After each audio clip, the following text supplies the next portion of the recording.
میلسی میں سبزیوں کی قیمتوں میں ہوشل اضافے نے عوام کا جینا دوبر کر دیا. غریب عوام 2 وقت کے کھانے کو ترس گئی. تحصیل انتظامیہ آڑھتیوں اور ذخیرہ اندوزوں کے آگے بے بس.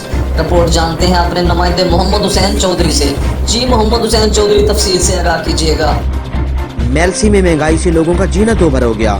پیٹ بھرنے کے لیے 2 وقت کا کھانا بھی جوئے شیر لانے کے مترادف ہو گیا. فروٹ، گوشت اور خشک میوہ جات تو عام آدمی اور غریب کی پہنچ سے پہلے ہی دور تھے. اب سبزیوں کے آسمان پر پہنچی ہوئی قیمتوں نے غریب کے لیے 2 وقت کا کھانا پکانا بھی مشکل کر دیا. ایران سے درآمد کے باوجود بازار میں ٹماٹر 250 روپے کلو فروخت ہو رہا ہے. بھوک سے سلگتے بلگتے بچے رات کو اکثر روتے سنائی دیتے ہیں.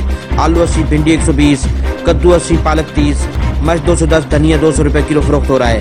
جبکہ کسان کے مطابق وہ منڈی میں سبزی اس ریٹ سے بہت نیچے فروخت کر کے جاتا ہے.